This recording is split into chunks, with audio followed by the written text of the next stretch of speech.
the session.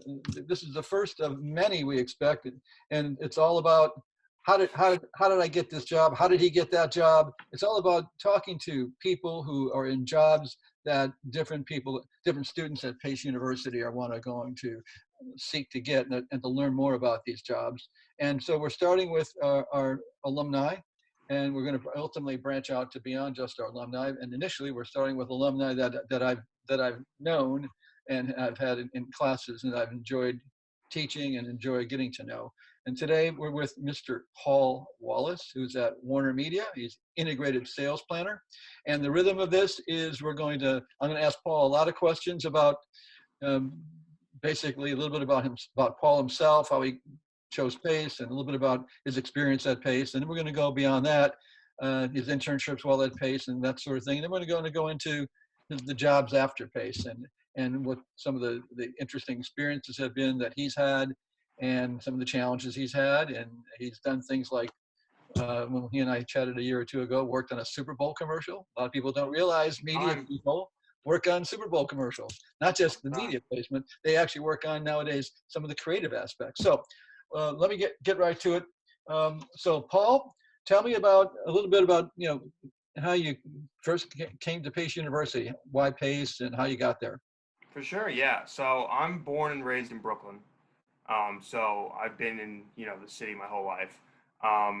And when it came time to kind of choose a college, I really didn't know if I wanted to leave just yet, because I went into college kind of not really knowing where exactly my path would lead post-college, which is fine, which a lot of people should be experiencing. But Pace was always that school that people mention that, is in the heart of everything. It has the outlets to everything. And, I've talked to like a lot of the, one of my uncles went to Pace, and he was like, oh, it's a great business school. And yes, it's an amazing business school. But when I got there, I just realized how much more it is than that, and how many different avenues that you could actually explore through Pace. And, it was one of my best choices. And it was between Pace and UAlbany, because, UAlbany is a party school. So I think I made the right choice, because I don't think I would have been where I am and have the confidence that I do and be prepared enough in my job now if I didn't. So I'm very happy I chose Pace. It's a great school. It's also right in the heart of financial district, which if you live on campus, you probably will never live in the financial district again until you're like 30. It's pretty expensive. I can understand that. Yeah. Not that Pace doesn't have its fair share of parties, but it's a serious school as well. So you got to Pace. How did you decide to become a marketing major? How did that unfold? So I came in undecided. They put me in the rigmarole of classes, a little bit of this, a little bit of that. And I really, I knew business is such a broad term, right? Like, yes, I want to go into business. It's this big umbrella that, people say, I'm in business, but what do you actually do? So I kind of did a deep dive, and I was really interested in like psychology, but I didn't want to go into psychology. The brain is a mystery that needs to be discovered by someone else. But the fact that like I wanted to find some place of psychology within business. And then I read up on marketing, and it was like, boom, instant click, like get people to buy stuff. I have, the gift of gab, and so here's where I want. And then obviously I got into the class, and it wasn't as, easy as I thought. I couldn't just my way through to an A. And actually I have an email, but I'm not going to pull it up. But the first marketing class I took was Doc C's, and it was not sold out. It was filled up. And I had to. Was it my class? It was your class. Okay. And I had to email him, and I had to, craft this. And I was nervous because, it's a doctor, and it was like a sophomore or freshman, I forget. And I'm like, oh God, he's gonna like tell me no, and then my career is gone. So he responded back, and he said, you know what, you're going to be a major in the, thing I specialize in. So yes, I'll let you in. You'll just have to work harder than everyone else to get a good grade. So, right off the bat, I was like, oh my God, what have I done? But I took that class, and like, I had this, he kicked me off with a little motivation, and it was from there. It was just, I knew that's where I wanted to be. And I worked on, perfecting, kind of knowing as much as I could at the age I was. Very good. Tell me about your experiences while at Pace. I mean, you had um, uh, internships and part-time jobs. I Hmm. know that were very interesting, and you were involved in various clubs and activities. Walk us through some of the highlights of those things. Sure, sure. My first internship was with Zico Coconut Water. I was, You had a shirt or I something. had, I had shirts, bottles. Basically, I was like a brand ambassador, but it was a program that I was in that like allowed me to learn a little bit more about the business side. But that was my first like taste of the world, and like I ran with that. Like I was like, I'm putting this in my pocket, and I'm just gonna run with it. And it was a great experience. It actually ended up being like my part-time gig throughout college between internships. And then after that, so that was more of like the brand ambassador kind of like field marketing, like guerrilla marketing, like on the streets, giving people product, talking to them face to face, real like grassroots kind of stuff. And then after that, I had an internship with Katz Media Group, which Doc C and his former assistant kind of helped me through that process.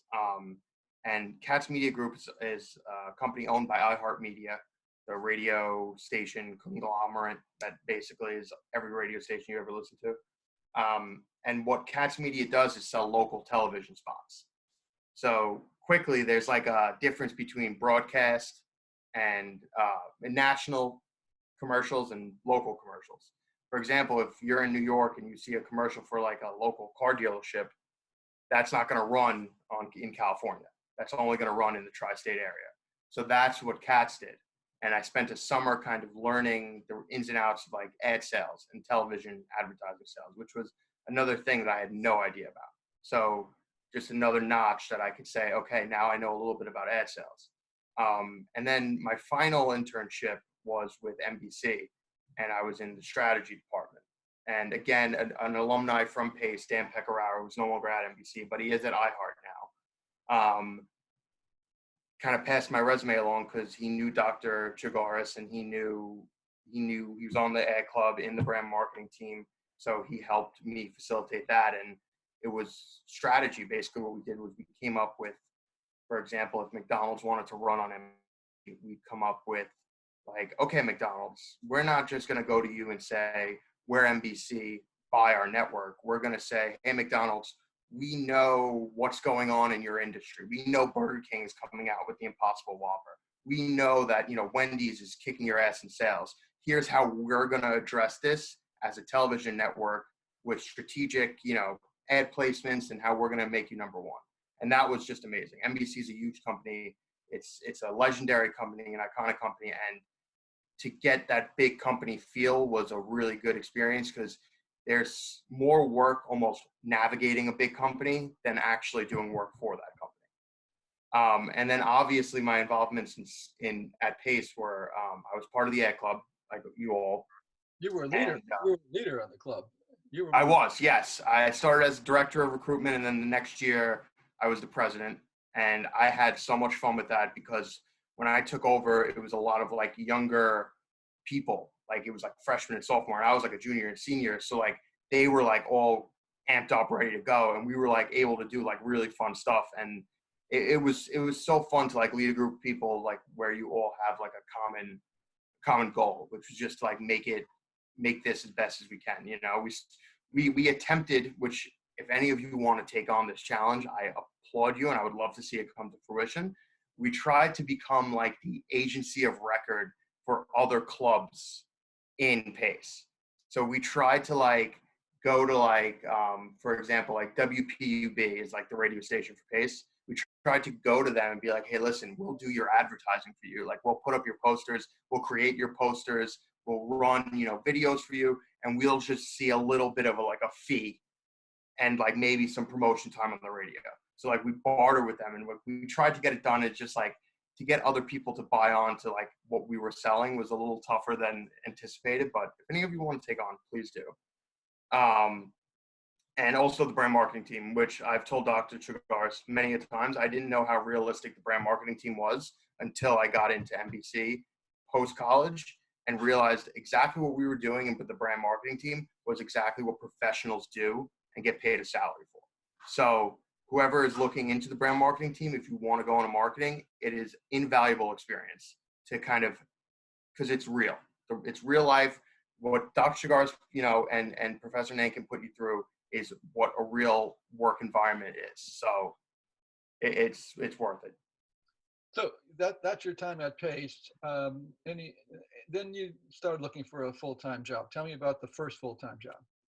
Sure. So I graduated May 2017, and I didn't get a job right away, which I was shocked. I was like, this is not how it works. This is how it works. You graduate, you get a job. Like, that's just I have a good 4-year college degree. I had plenty of internships. Like, what is not working for me? So I was, freaking out, obviously. But I knew what I wanted. And I wanted to start my career at NBC. So I knew that with the last internship I had with them, I had a little bit of an in. And I went on record-breaking 9 NBC interviews for 9 different positions, all first-round interviews. And every single interview, I came out saying, that was awesome. Like, that was a great interview. Like, I killed it. Like, I'm going to get this job. Never happened until the 10th. And what's different from the 10th, and which I implore you guys to do on any interview, is if you know somebody within that company, even if they don't work in that department, once you take that interview, email that person and ask for a recommendation. An internal personalized recommendation is the reason why I got my first job at NBC. I emailed my former boss as an intern and said, please write me a recommendation. My first day on the job, the VP called me in and said, Tony, who was my boss before, wrote a very nice recommendation about you. So that's a little tip. But I did start at NBC in their in-house agency, the Content Innovation Agency, working as a content strategy coordinator. So there, I basically, we handled RFPs. I don't know if everyone knows this, but NBC owns basically a lot of networks. They own NBC, USA, Sci-Fi, Bravo. They own a little bit of Oxygen. They own a bunch of rights to movies. So basically what we would handle is if an advertiser came in and said, we want to run on every channel NBC has, but we want make the ad, we want you to make the ads. We'd come up with. So you actually were being asked to, even though you were in media sales, Mm-hmm. you were being asked by clients to make the ads. Right. Rather than their ad agencies, the creative agencies making the ads, they wanted you all as a media vehicle to make the ads. Yep. And basically the reason for that was basically our big push every year for a couple of years before I got onto the job was that contextual relevance is important to consumers. So for example, let's just say you're watching the movie Up. Does everyone know the movie Up? It's really sad at that part. So say you're watching that movie, right? And then there's this jolly ad about pet adoption. You're going to be like, what the hell? Like, I'm literally crying over this, and now I have to be happy for this ad. It's not going to work. So they knew that we knew our audiences best, and we knew where to place them strategically so that their ad would come across and resonate, smoothly. The best example I have of that is we did this spot for the movie Wonder with Julia Roberts about the kid Augie, whose face is deformed, but he superstar fights through. It's a very sad movie. But their message was about kindness. So it was all about being kind to one another and learning to love. So basically what we did was we took 3 talent from 3 different NBC shows. We took Jane Lynch from Glee, I think. Or was Glee, she was on something. Sorry, it's been a while. We took Kyle Richards from The Real Housewives. And then we took Julie Chrisley from Keeping Up with the Chrisleys, what is it? Chrisley Knows Best, sorry. I haven't talked about NBC shows in a while. Chrisley Knows Best. And basically what we did was we took a little vignette of them speaking about being kind. and like this little like personalized interview, which then ran in their each respective programs across the NBC network. So it felt like, for example, say you're watching The Real Housewives and you saw that ad, then you were watching Keeping Up with Chrisley Knows Best, and you saw that, and then you saw Jane Lynch's on NBC. It felt like a campaign for you. It felt like an organized effort of a campaign, except the client didn't pay for a campaign. So we were giving them value for their money. We were basically creating a bigger feel for their media dollars. And so that it was an amazing experience, because it was like my taste of creative that I thought I always wanted, that I needed. I was like, I want to be like a creative director. I want to have like long hair and like only wear black t-shirts, drink nothing but like black espresso, and like sit, wear cool like Converse sneakers. Don't forget the earring. The earring. Earrings, yeah, everything. Like I want to wear like a weighted chain. I just want to do some like weird stuff and like get all like artistic, and like that's what I wanted. Like I wanted to be the new age version of Don Draper. Like I wanted to be that guy who like walked into a room and like sold everyone on his idea. Like that was my vision of the coolest thing ever. So I got that at NBC. At least for a little bit, I felt that was what it was, and it was fantastic. You did another spot. We talked about the Super Bowl spot. We did a Super Bowl commercial for it was 2018. 18, I think. Yeah. Yes, 2018. It was for Monster, but not the energy drink. They're the music company. Some people may be familiar, some people not. They started with like cables, like music cables you plug into a guitar, but now they make speakers and everything like that. And so they came to us, and the founder and CEO, Noel Lee, is an absolute maniac. First of all, he's paralyzed, so he gets around on a Segway. Like that's how he walks. The Segway's gold, like solid gold.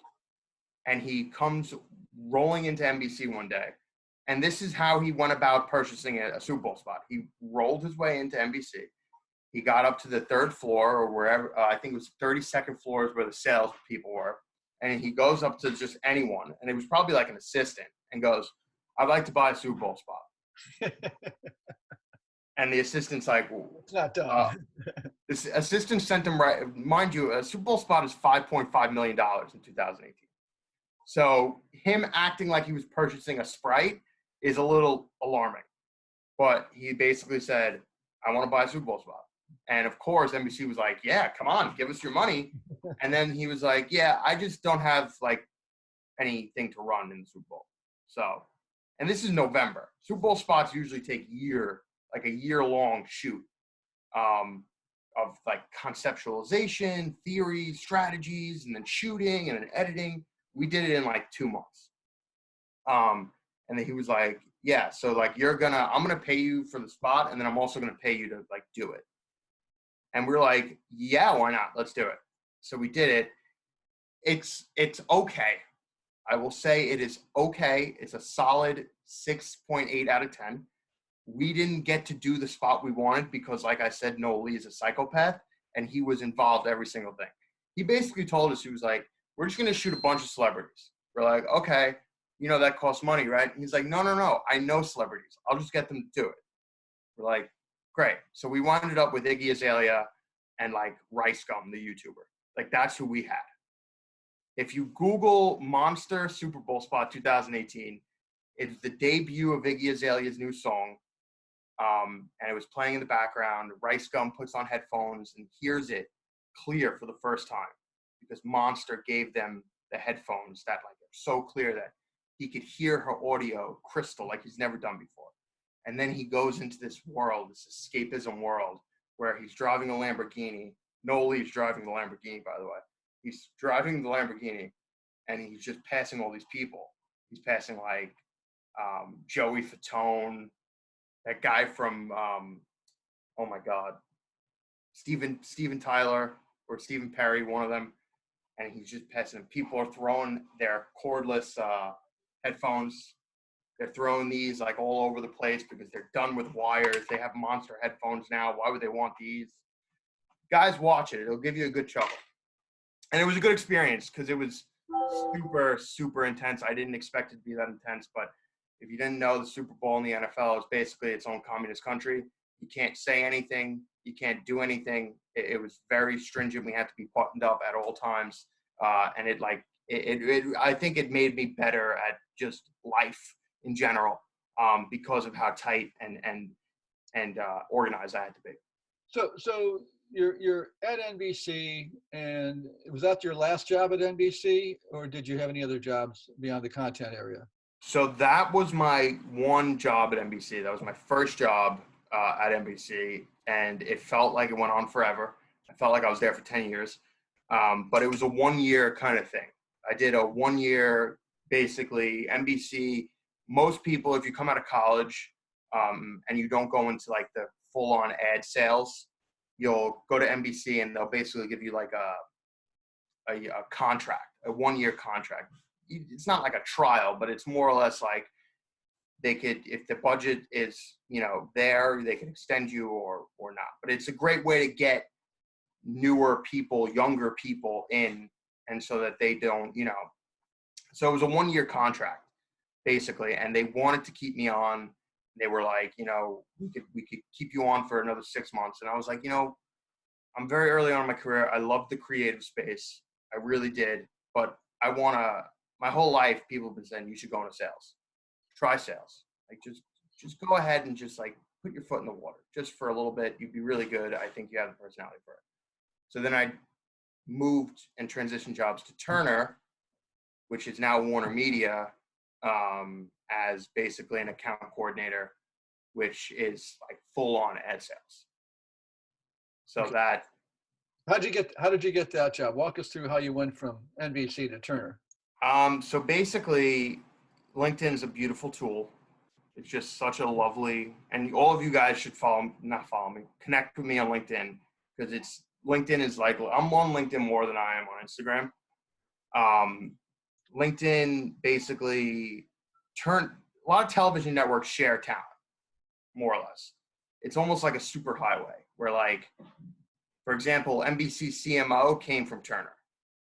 And of course, there's a lot of VPs that were at NBC that are at Turner, and then vice versa. And then some go to CBS, some go to Disney, and it just, in that space, there's people kind of moving.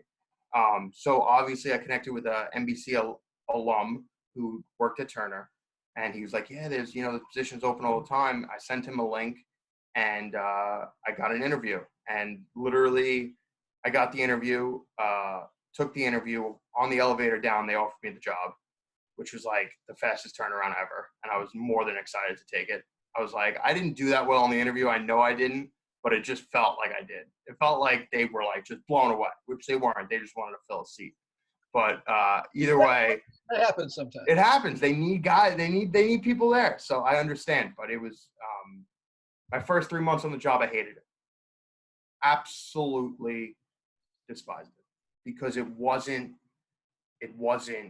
what I was used to. It wasn't a creative process. It wasn't me sitting in a room brainstorming. After 3 months, I don't know what happened. I have no idea. But I just started to pick up speed and realized that, like, okay, wait a minute. I'm okay at this. Like, I'm pretty good at this. And then I completely like dove in. So a little lesson that I've taught myself is, I've always said this, like, oh, I'm not afraid of change. I was pretty afraid of change. And like, it's okay. Like, obviously, like, you tell yourself, like, change is good, feel uncomfortable at all times. Yeah, it's easy to say that. And then when you go about doing it, you don't want to. Nobody wants to. So give yourself time. In any position you start, any new position you start, you're not going to know everything ever. Like, ever. Like, I know people 20 years that are at Turner that don't know what I know, and I'm there a year or a year and a half. That's so right. Don't feel like you need to know everything at all times, which I thought I did. When I first started this job that I'm in now, I thought I needed to know everything. Like, I needed to know X, Y, and Z, and if I don't, I'm stupid and I'm a failure and blah, blah, blah. Put a lot of pressure on myself. Don't. You're never going to know a lot. So after a year at NBC, after a year at Turner, there was a position open as a planner. So in the sales world, the structure is account coordinator, planner, associate account executive, then account executive, and then you get into management, VP, SVP, EVP. So I put my hat in the ring. It was for the desk that I was working at. So basically, each account coordinator is responsible for a different agencies. I'm responsible for Horizon Media, which is the largest privately owned agency in existence. Most other agencies are owned by big holding companies like WPP, Dentsu, like these huge holding companies that have so many different companies. Horizon's completely private. It's the largest private media planning and buying agency. Correct. Yes, it's not a creative agency. Yes, that you're correct. So they handle media and planning and buying, like Dr. Shigara said. Basically, I work with them. They tell me how much money they have, what networks they want to buy on, and kind of I put together this media plan of units. Like I work on Adult Swim, Cartoon Network, True TV, and Boomerang. So those are my networks. They're called the Emerging Consumers Networks. And I have counterparts that work on TBS and TNT. I have counterparts that work on just NBA on TNT. I have counterparts that work on our news division, which is CNN Headline, and there's one other one, CNN Digital, sorry. So as a collective group, they'll come to us and they'll say, okay, we want to buy 200, 2Q20 scatter, which means they just didn't buy in the upfront. 2Q20 scatter on CNN, True TV, and TNT. And so our job is to put together a plan that is both, as a planner, you're kind of fighting two enemies, more or less. You're fighting your internal teams that want the best price because they want to make money. And then you're fighting your agency partners who, again, want the best price for them, which those prices are completely different. So you're doing a lot of talking, a lot of schmoozing, a lot of like, hey, but if we do this, can we do this? Kind of bargaining and getting the best possible price for everybody. And you're building these plans and you're talking to clients, you're taking them out, you're responsible for bringing home the bacon. And I think that's what attracted me most about the sales world is that you are like the kind of fuel of the company, more or less. You're responsible for bringing in the dough, In the creative world, like, yes, if you get through a Super Bowl spot, you're making the company money as well. And even now in the sales role, the creative people play a part in us pushing through bigger activations.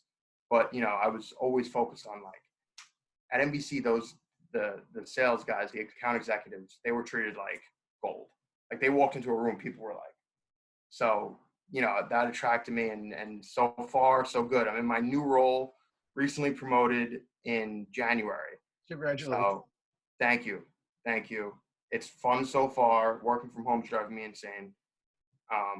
So it's so far so good.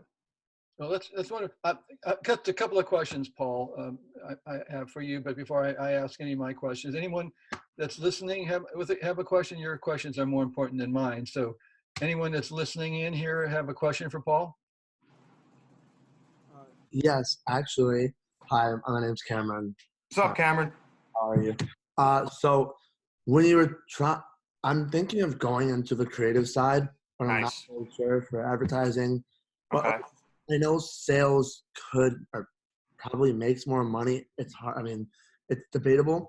But what made you really choose what you wanted to do? Sorry for background noise. Like, what made you really choose like Right. you go somewhere in creative, and why did you didn't do sales? Like, what? Totally. It's definitely a battle, especially for a lot of people coming out of college, because a lot of people want to go into creative, but they go into sales first. They go into sales and then get their way to creative. I did it backwards. I got into creative and went into sales. A lot of people that I work with now are just waiting for an opportunity to leave to go to creative. Is it a lot? Go ahead. possible to go into? Is that normal to go into sales and then go into creative? 100%. Even if you don't have the experience for creative? I mean, yeah. Okay. You might have to take a horizontal step, which is totally okay, especially us being young. And yes, I loop myself into you guys. I'm not too far removed from school. Okay. But, being so young, a horizontal step might be beneficial for you in the long run. So you could start in sales, take a horizontal step where you might be making the same or less, doesn't matter, in a completely different job. And then a year after you're there, you're either promoted there or, say you're like, screw it, I don't care for this either, I'm going somewhere else. The good thing about marketing that I've seen, there's no rigid time constraints. I know I have all my friends are mainly in accounting, and they're like, yeah, I just have to wait 2 years and I get promoted. Yeah, after 2 years, I'll be promoted. For us, if you're going into the marketing world, you can move around wherever you want at whatever time. You could be there for 6 months or a year. It doesn't matter. You got to focus on what's good for you and your career, and a horizontal step is totally normal and okay. So basically what you do is you go ahead and you look at the offers you have at the end of graduation or whenever you get them, and you decide. You read the job description, you said, maybe I'll give this a shot, or you know what? No way, I'm not going to like this. And whatever your decision is, fine. My biggest advice, post-grad, patience. If you know a job that you want or a company that you want to work for, be patient, apply to that company, connect with that company, talk to people within that company, and fight for that. It's fine. If you have the means to, be out of work for a little bit, then be patient. If you don't, I understand. But you could still always keep that in the back of your head that you want something, and be patient for it. Tell me about the networking opportunities. Now, we obviously right now today it's a little hard in the last few months, but Yeah. but for the last couple of years, how did you go about networking to build your portfolio of connections, which are quite substantial? How did you it's as simple. You know what? No one's going to turn you away for asking for a cup of coffee. Like, nobody. Like, if you're asking them to dinner, that's a little weird. They'll probably say no. But if you're asking them for a simple cup of coffee, they'll literally probably carve out 15 minutes. I'm talking EVPs, SVPs. You'll get on their calendars. All you have to do is get over your fear of emailing someone that you don't know. A cold email. It's not as cold as you think. Just open up with great feature on LinkedIn. If you go to the search feature, you could search people in a specific job that went to Pace University. So a tip that I did was I searched for everyone that was in marketing that went to Pace University, and I started emailing them. Like, hey, you have 15 minutes for a phone call? I'm a Pace graduate, just looking for a footstep in marketing, and would love to hear about your experience. Talk to 15 minutes, and the biggest thing that I have to say is if you do that, if you talk to them for 15 minutes, don't just forget about them. Don't just check them off the list. Keep going. If you're like, oh, she worked at an agency. This agency has a job. Let me ask her if she knows anything about that job. It's all about these connections and how you use them. So I would say definitely LinkedIn, and just email as much people as you can. Call them. Don't be afraid of checking, especially now during a pandemic like this. The biggest thing you could do is if you have a contact from an internship or something, check in on them. Hey, Martha, how are you? I just wanted to check in to see how you're doing. I hope you're well. Hope you're safe. And those little things make you top of mind for things. Don't, try to make an impact on someone else's life like that. Paul also has, and Abby, you should pay attention to this. Paul has the distinction of all my former students posting the most articles on You post a lot of articles. Yeah, and some of them are just 2 paragraphs. Yeah. That's all, 2 paragraphs. And they got hundreds of views, a lot of people viewing them. And that's how you make the world become aware of you. Yeah. What's been your biggest career challenge so far, Paul? Biggest career challenge, I would have to just ignore this phone call first. And then I would say that it was definitely keeping sane before my first job. Okay, that period of time between looking for a job and finally getting the job. The looking for the job part is a job on its own. Especially in today's world with like 10,000 applications on the internet. So I think that was my biggest career, was just staying calm, and that kind of, it took itself into each job that I've had so far. It's just like staying calm. Like, it's not the end of the world. I'm not a heart surgeon. All right. If I mess up today at work, I'm not killing someone. Okay. It's to just realize that you have the experience and the control to do whatever you want. And if you throw a Monday away, whatever. You have Tuesday, Wednesday, Thursday, Friday to fix it. You got it. You got it. Any before we part company, anyone else with a question? All right. Well then. Actually, I have one more question. Go ahead. Real fast. So I know you talked about like you having these internships and then you being part of ad team and ad club, and that's what we're all doing right now. And then Right. I think you'd be like, oh, I'm getting a job. Like I know I'm gonna come out of here and I'm gonna have a good job and I'll be fine. How many places did you apply for, and what do you think was the reason why you didn't get it right off the spot? Or were you? I know you were really nervous about it, and now like I am too thinking about it. But I know I don't know. That's one of my. No. It's a good question. It's a good question because I was confident. Just like each one of you should be confident because you have a great, Dr. Shigaris, like the most connected guy in media. This guy is top of the top. You know what I mean? So you got him in your corner. Okay. You got a great 4-year degree and you guys are doing things to better yourself outside the classroom. So in your heads, you should also be confident. And my journey doesn't mean it's going to be your journey. You could walk across the stage and walk right into a cubicle. You know what I mean? So I don't think it worked for me because I just think I wasn't doing the right steps during the interview process. I don't think I mastered the follow-up interview, the follow-up email. I didn't use all the weapons in my arsenal, more or less. I kept some of them aside thinking I could just take them on without it. And like I said, my last interview at NBC, when I reached out, which I've never done before, which I could have for the 7 other NBC interviews that I went on. I could have, but I never did. Emailed my former internship boss, and was like, please write me a letter of recommendation of my truthful work that you've seen. And that's what did it. So use all the weapons in your arsenal, follow up emails. Don't be afraid to, if you didn't get it, which I didn't do, which I wish I did. If you didn't get the job, ask them why. It'll literally make you fall asleep a lot easier at night. Because like I said, I walked out of every interview like, damn, I got it. They're going to offer me the job and I'm off to work. Ask them why. Just be like, hey, thought the interview went well. Just want to know why you weren't proceeding with my candidacy. And they were like, oh, someone else is more experienced, which is probably what it is.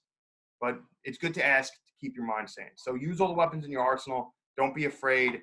Your journey is going to be different from mine. I'm sure you're all going to get jobs right away. And it's okay. It doesn't, the 6 months off was pretty nice. I got a good tan during the summer.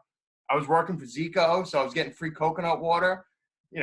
It wasn't bad. I wouldn't change it for the world. Everybody gets a job eventually. No, everybody. Not a worries. All right. Paul, thank you very much. Appreciate it. Guys. Thank you. Appreciate you guys. Hey, listen, connect with me on LinkedIn. Let me know if you guys need anything. I'm more than happy to help. Seriously.